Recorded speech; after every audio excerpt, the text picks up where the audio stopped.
하나님 말씀은 마가복음 9장 1절에서 8절입니다. 마가복음 9장 1절부터 제가 봉독하겠습니다.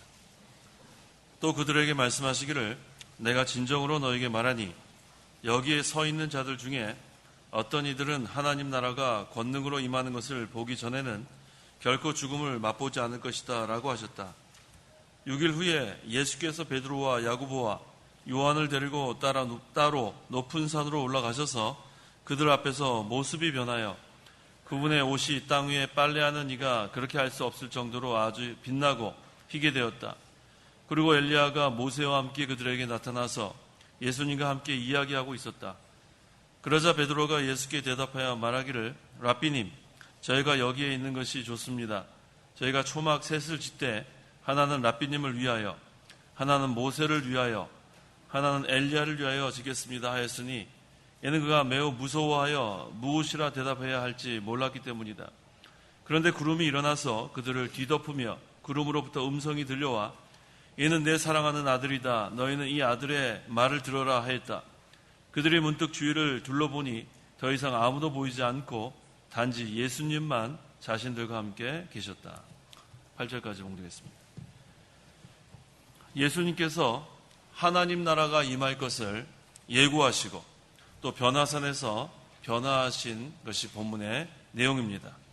그래서 예수님께서 변화산에서 이 제자들, 3명의 제자들에게 교훈하신 말씀이에요.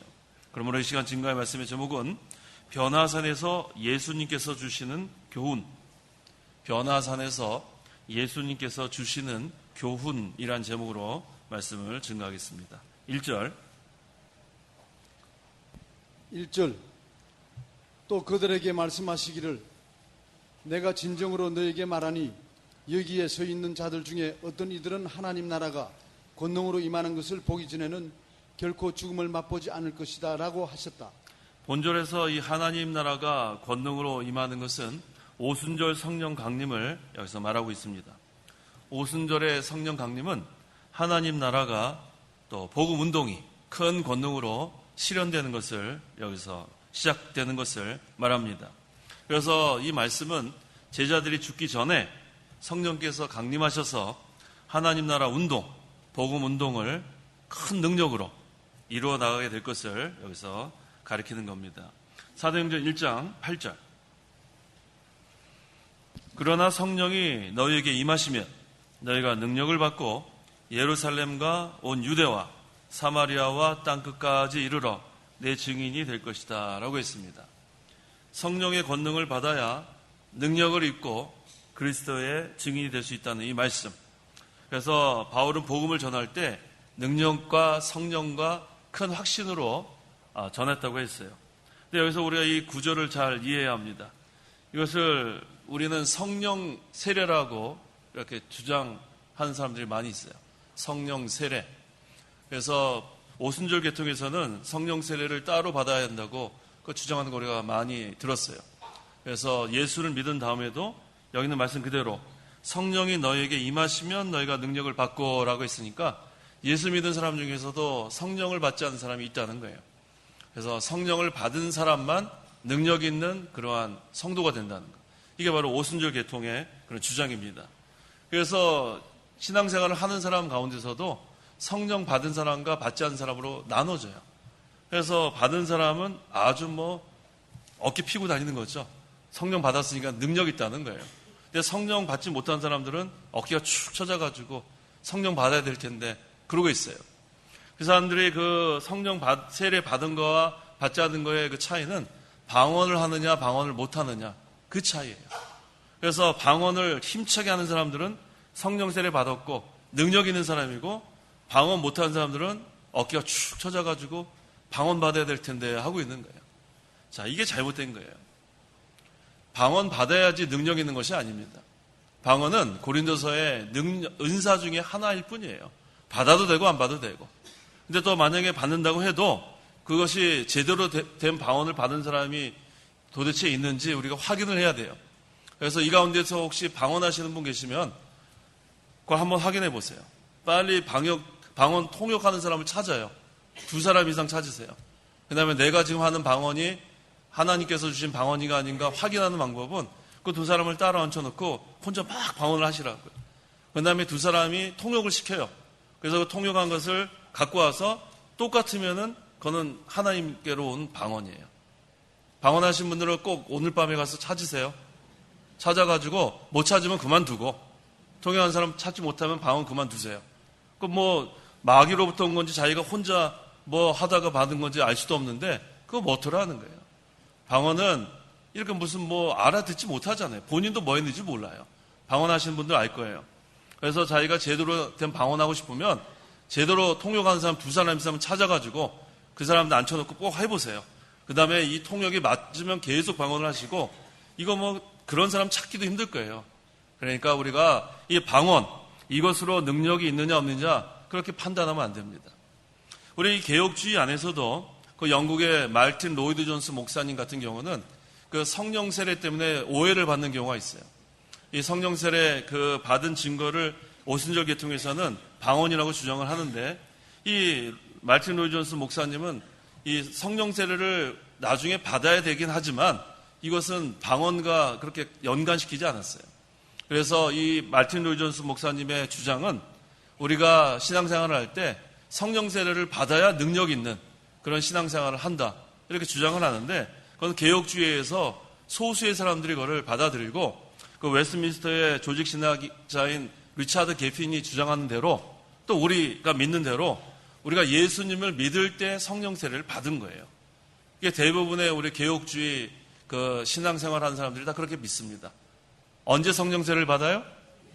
예수님 믿을 때 성령 세례를 받은 거고, 예수님 믿을 때 우리는 다 능력 받은 거예요. 그렇게 우리가 믿어야지 나중에 로이 존스 목사님처럼 또 나중에 성령 세례를 통해서 능력을 받는다고 그렇게 주장하게 되면은 그건 뭐 이 개혁주의하고 좀 어긋나는 부분이 있습니다. 그래서 로이 존스 목사님이 여러 가지 잘한 것이 있지만 그 부분 때문에 헷갈리게 하는 부분도 있어요. 자, 그래서 이 하나님 나라가 권능으로 임한다는 것은 성령께서, 오순절 성령이 강림한다는 그런 의미로 볼 수 있고, 그 다음에 성령의 권능을 받아야 또 그리스도의 증인이 될 수 있다. 그래서 이것은 초대교회에 오순절 성령 강림하는 그 사건은 단회적인 사건으로 우리가 받아들여야 돼요. 뭐와 같으냐면 예수님께서 십자가에 달려 죽으시고 3일 만에 부활하신 것은 단회적 사건이에요. 딱 한 번만 있는 거예요. 그 다음에 오순절 성령 강림하신 것도 단회적 사건이에요. 한 번 딱 일어나는 거예요.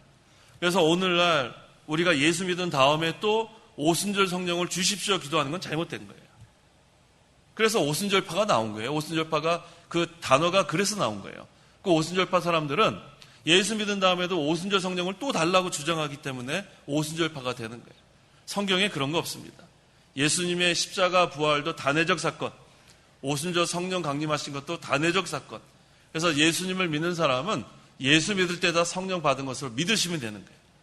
다 성령 세례 받은 거고 또 능력 다 받은 거기 때문에 지금 나가서도 우리는 그리스도의 증인이 될 수 있어요.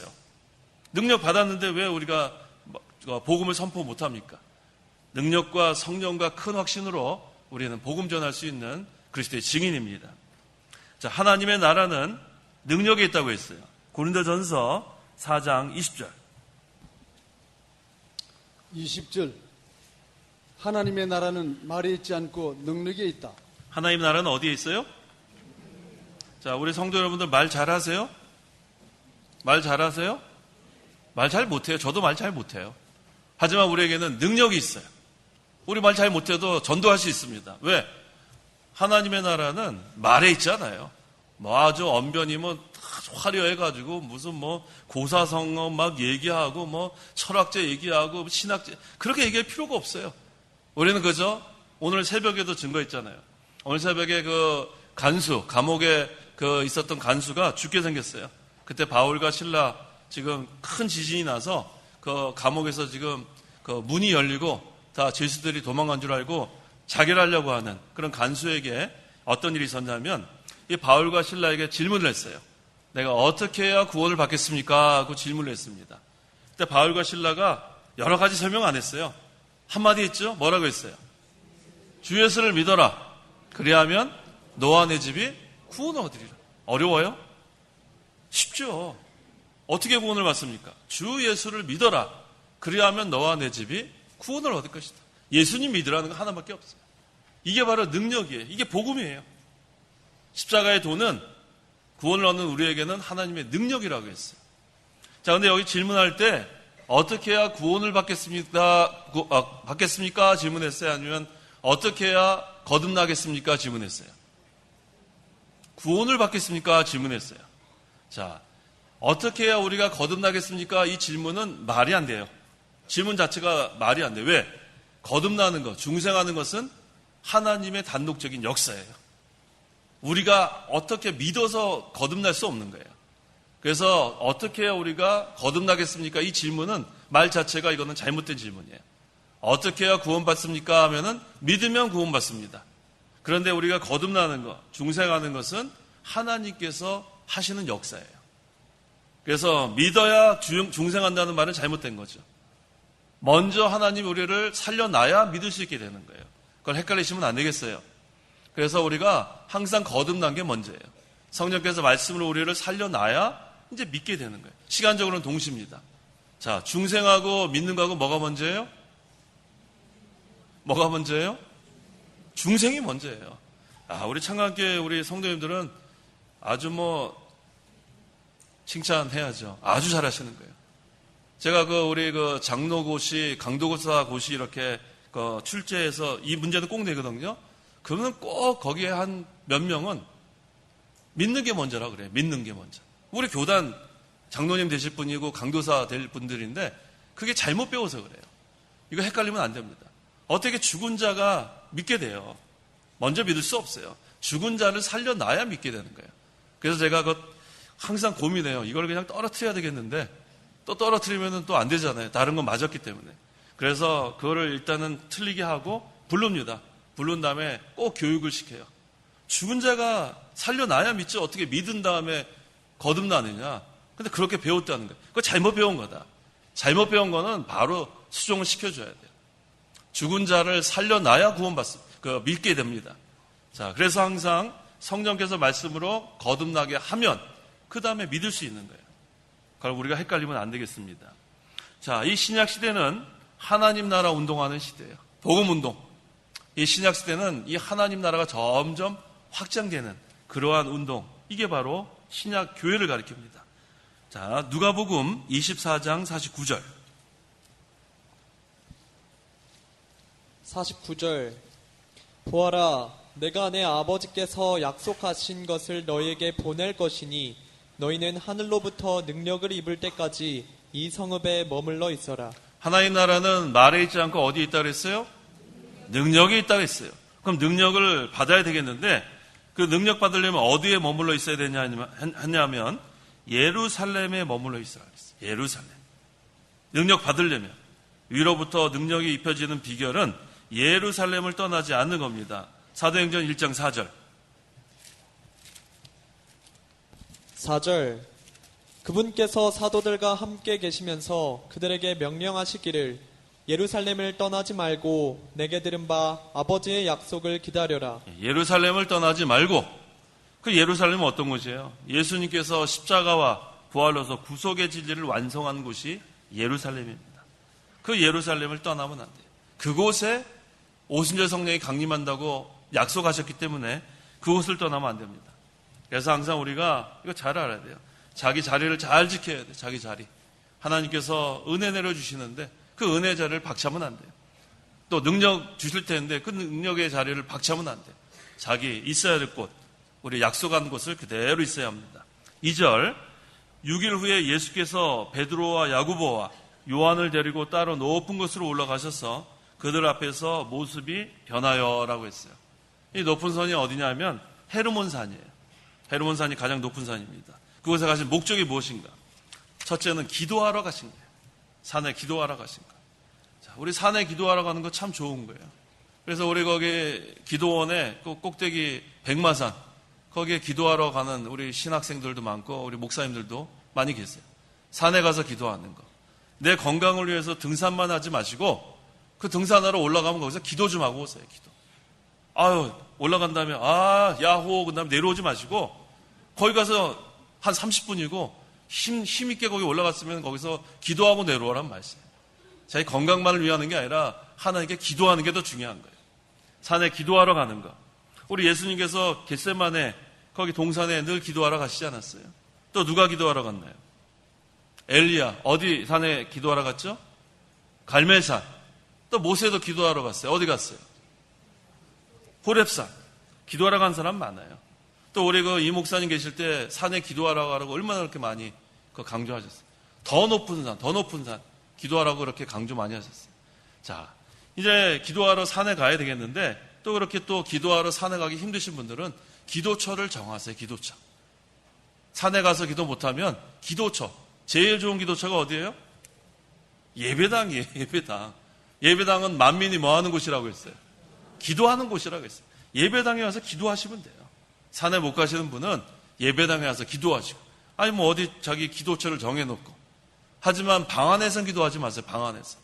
배에다 끼고 엎드려서 기도하지 마세요. 그거는 하나님 제가 좀 자겠습니다. 그건 똑같은 거예요. 일단은 나오세요. 나와서 세수하고 그렇게 기도해야지. 아유 뭐가 그렇게 바쁘다고 그냥 자던 그 자세에서 누웠던 걸 엎어지기만 한 다음에 기도하면 안 돼요. 그렇게 하면 안 돼요. 이거는 졸려서 못 합니다. 제가 많이 해봐서 알아요. 도무지 뭐 눈이 떠지지가 않아요. 그래서 우리가 산에 가서 기도하는 거 제일 좋고, 그 다음에 예배당에 나와서 기도하는 거 좋고, 그 다음에 기도처를 다 정하십시오. 또 예수님께서 높은 산에 가신 목적 두 번째는 변화하시기 위해서 올라가셨습니다. 그 누가복음 9장 29절. 29절. 예수께서 기도하실 때에 그분의 얼굴 모양이 변하고 그분의 옷이 휘어져 눈부시게 빛났다. 예수님께서 높은 산에서 기도하실 때에 얼굴 모양이 변화했다고 했습니다. 자, 이 변화는 속에서부터 시작되는 거예요. 변화는 어디서부터 시작돼요? 속에서부터 시작돼서 얼굴을 통해서 나타나는 겁니다. 그래서 예수님은 늘 하나님과 교통하시는 분이에요. 얼마나 기쁨이 충만하겠어요. 그러니까 얼굴에 그것이 다 나타나는 겁니다. 우리 성도 여러분들도 마찬가지예요. 심령이 걱정, 근심으로 가득 차면 얼굴이 어때요? 걱정, 근심으로 가득 차면 얼굴이 어때요? 죽상이에요? 죽상이 뭐예요? 죽상은 처음 들은 말인데 죽상이 뭐예요? 죽을 상. 표준말 쓰셔야죠. 죽을 상. 걱정, 근심 많이 하면 죽을 상이 된다고 합니다. 근데 마음이 늘 하나님과 교통하고 그러면 어때요? 얼굴이 환해지죠. 그렇죠? 얼굴 환해져. 한번 옆에 분 보세요. 얼굴이 어떤가 보세요. 죽상인가 환한가 한번 보세요. 자, 기도 많이 하세요. 기도 많이 하셔서 우리 예수님 보세요. 늘 심령이 하나님과 늘 영적으로 교통하니까 얼굴이 뭐라 그랬습니까? 그렇죠? 얼굴 모양이 변하는 거예요. 환한 거예요. 그래서 항상 우리가 하나님과 영적으로 교통하는 성도는 얼굴이 벌써 환해요. 얼마나 기쁨이 충만하고 이렇게 만나면은 너무너무 기쁜 얼굴이 그래서 너무나 좋아요. 그래서 우리의 변화는 속에서부터 시작되는 거예요. 속에서부터. 아무리 얼굴로 그냥 옛날에 지금 세상 떠났는데 황수관 박사라고 있었어요. 황수관 박사라 그 사람이 웃음 박사라 그랬죠. 근데 그분이 들었던 강의 중에 뭐가 기억이 나냐면 억지로라도 웃으라 그랬어요. 억지로라도. 안 웃긴데 그냥 얼굴을 거울 보고 웃는 얼굴을 계속 하래요. 그래도 도움이 된답니다. 도움이 되긴 무슨 도움이 돼요. 속은 지금 걱정짓에 얼굴만 그게 더 힘들지 않아요? 그게 더 힘들어요. 속에서 변화가 되지 않으면 억지로 안 되는 거예요. 그래서 우리가 하나님 앞에 막혀 있는 거 있으면 다 풀고 또 사람들과도 막힌 거 있으면 다 풀고 그래 마음이 편안해야지 얼굴도 이렇게 다 나타나는 겁니다. 자, 예수님께서 높은 산에 가신 목적 세 번째는 세상을 떠나 은밀한 곳을 찾기 위해서 가신 거예요. 세상을 떠나 은밀한 곳을. 자, 복잡하면은 하나님 이렇게 교제하기 쉽지 않아요. 복잡한 가운데.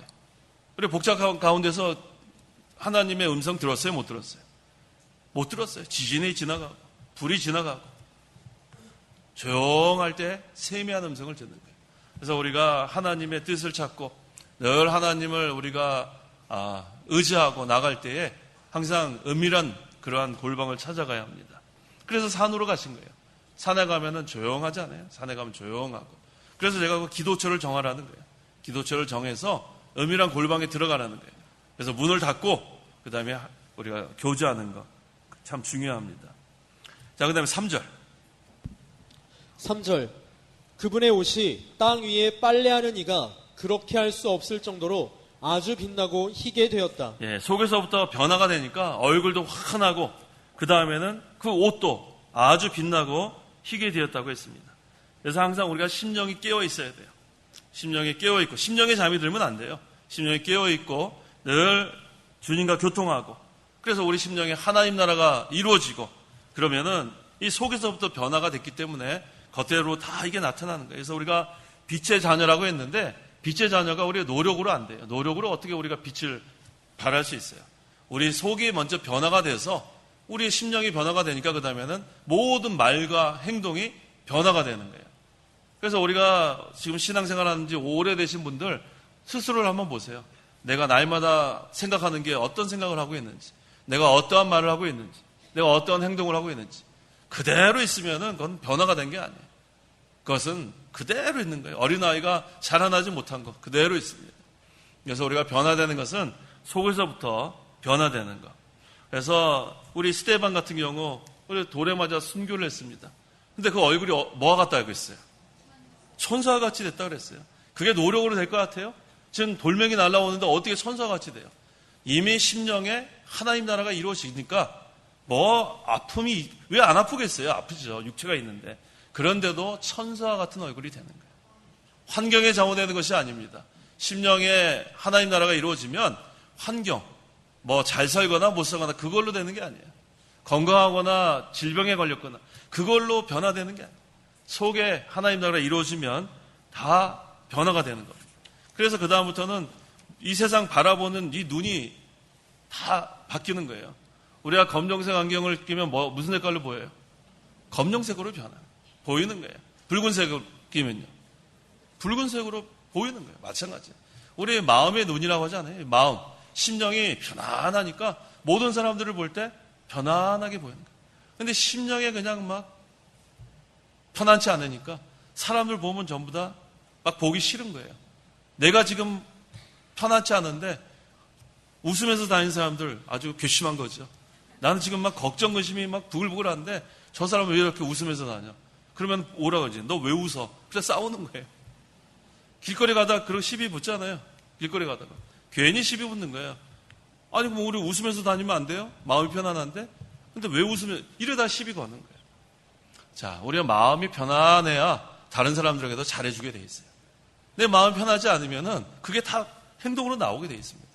그래서 우리가 항상 마음이 하나님 나라가 이루어져야 돼요. 평강의 나라, 평안, 그 의와 평강과 기쁨, 평안의 나라, 평강의 나라가 이루어지면 우리가 다 편안하게 모든 것을 바라볼 수 있습니다. 4절. 그리고 엘리야가 모세와 함께 그들에게 나타나서 예수님과 함께 이야기하고 있었다. 두 사람이 나타났어요. 누가 나타났냐면 엘리야와 모세가 나타났다고 했습니다. 그래서 모세와 엘리야가 예수님과 함께 말씀하시는 것을 세 제자가 아까 누구였죠? 베드로와 야고보와 요한, 이 세 제자가 지은 것을 바라보고 있었어요. 그 내용이 뭐냐 하면 그 누가복음 9장 31절에 나와 있습니다. 무슨 말씀을 하고 있었는가? 누가복음 9장 31절. 31절. 그들은 영광 중에 나타나서 예수님의 죽으심, 곧 그분께서 예루살렘에서 성취하시려는 일에 대하여 말하고 있었다. 네, 예수님의 죽으심에 대해서 지금 말씀을 나누고 있었다고 했어요. 자, 근데 왜 하필이면은 구약에 많잖아요. 여러 그런 선지자들 많은데 왜 모세와 엘리야 두 사람이 나타났는가? 여기는 의미가 있어요. 자, 모세는 율법을 대표하는 거예요. 모세오경의 저자죠. 창세기, 출애굽기, 레위기, 민수기, 신명기. 모세오경을 기록한 모세는 율법의 대표. 그 다음에 엘리야는 선지자의 대표. 이렇게 대표로 나타난 거예요. 모세는 율법의 대표, 엘리야는 선지자의 대표. 그래서 이 구약 성경은 대부분이 율법서와 선지서예요. 율법과 선지자. 그래서 이 구약 성경 전체를 대표하는 거예요. 율법과 선지자. 근데 이 구약 성경에서 율법과 이 선지서는 그 중심이 뭐냐 하면 바로 그리스도의 구속이에요. 앞으로 오실 그리스도를 예표하는 거고 또 앞으로 오실 그리스도를 예언한 거. 이게 모세오경과 선지서에 다 기록된 건데 그것이 앞으로 이제 그리스도께서 오셔서 십자가에서 속죄 제물이 될 것. 이것을 다 계시해 주기 위해서 모세와 엘리야가 지금 나타난 겁니다. 자, 근데 모세는 예수님을 믿고 모세는 죽었어요, 안 죽었어요? 실제로 죽었어요. 그 다음에 엘리야는 죽었어요, 안 죽었어요?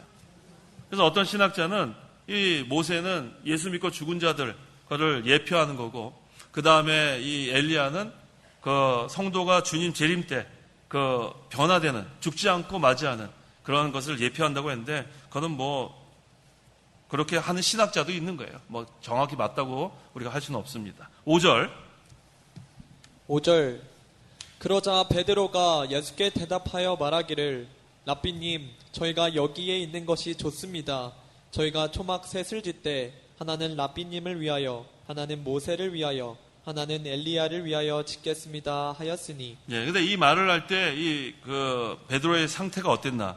그 제자들의 상태가 어땠나 한번 보겠습니다. 누가복음 9장 32절에 베드로와 그와 함께 있던 자들은 잠을 이기지 못하여 졸다가 지금 이 얘기할 때는 어떤 상태에서 얘기했어요? 졸다가 얘기하는 거예요. 졸다가 깨어나서 예수님의 영광과 그분과 함께 서 있던 두 사람을 보았다. 지금 졸다가 이런 얘기를 했어요. 베드로가 졸다가 깨어나서 이 변화의 세계를 본 겁니다. 그때 너무 당황했어요. 그러니까 잠결에 저희가 여기에 있는 것이 좋습니다 하고 이렇게 이건 근데 제대로 잘한 것이 아니에요. 여기 그대로 있는 것이 좋겠습니다. 자, 지금 이 기도를 하기 위해서 예수님을 따라 산에 갔던 제자들은 예수님은 그때 기도하고 제자들은 뭐 하고 있었어요? 졸고 있었다고 했어요. 졸고 있었다. 자, 우리 한번 생각해 볼까요? 제가 이거 오래간만에 하는데 예배 시간에 조는 거 어때요? 예배 시간에 조는 거. 지금 졸던 분들 좀 대답 좀 해보세요. 예배 시간에 조는 거 어떻게 생각하세요? 조는 거. 기도하다가 조는 건 어떨까요?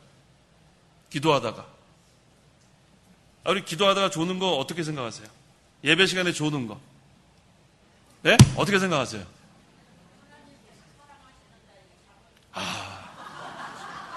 이 대답이 나올 줄 알았는데.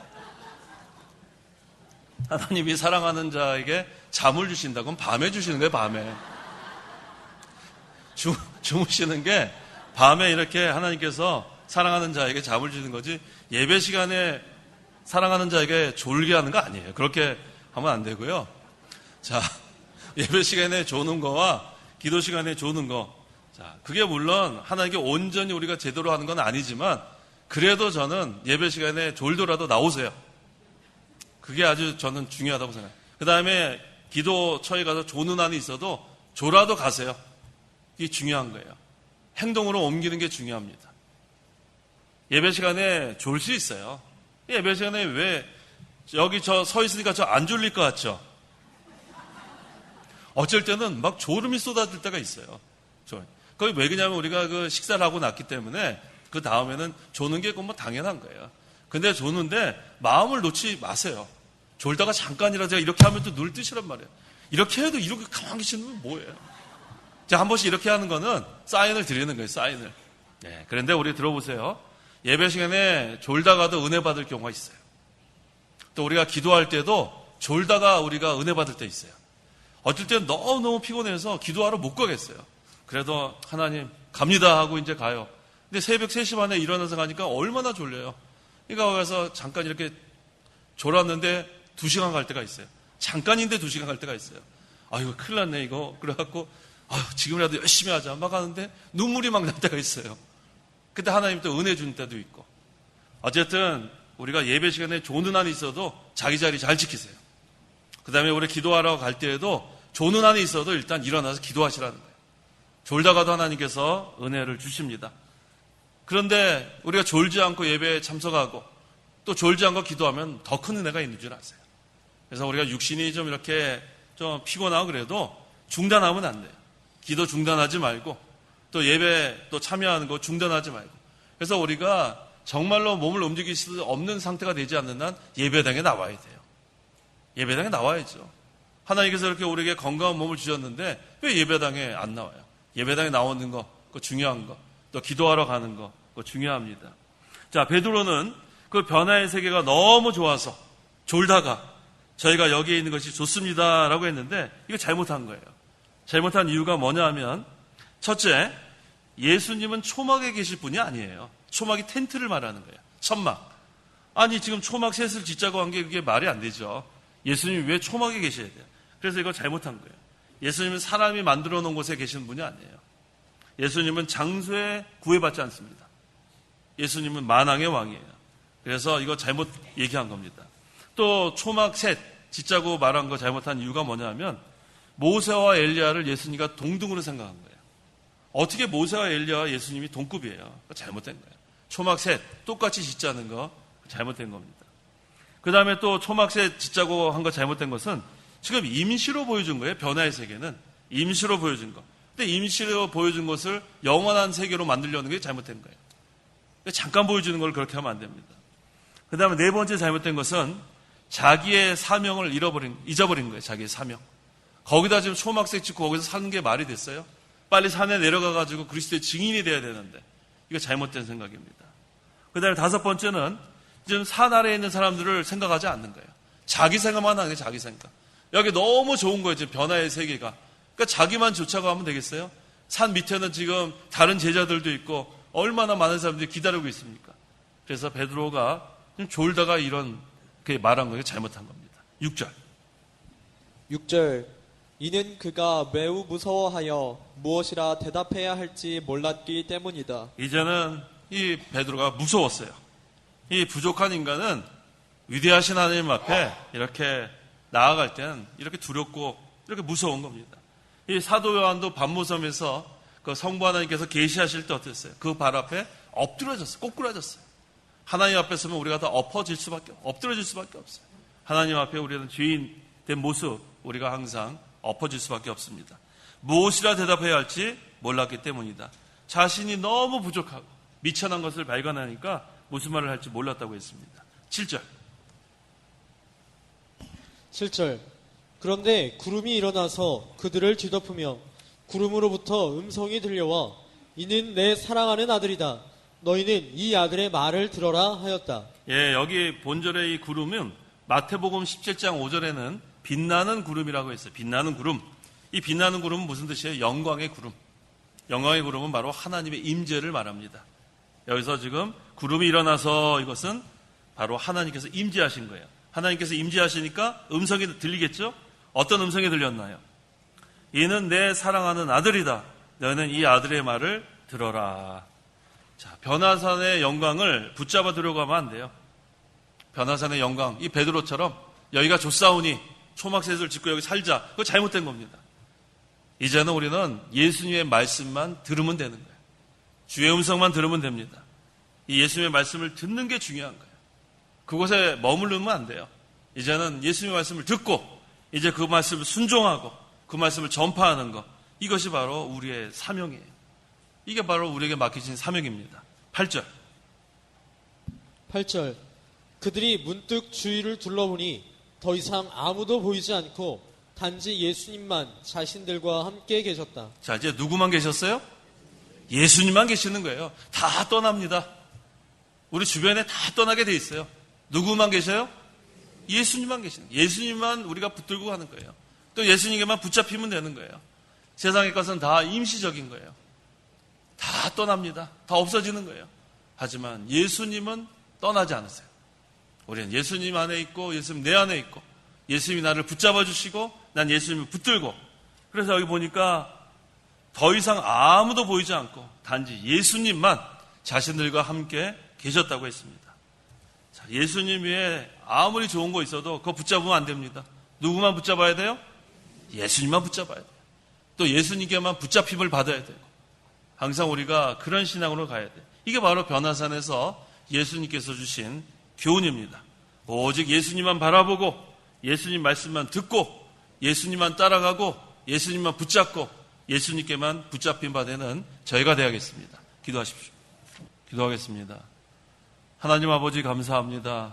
우리를 구원하여 주시고 우리를 빛의 자녀로 삼아 주시니 참으로 감사합니다.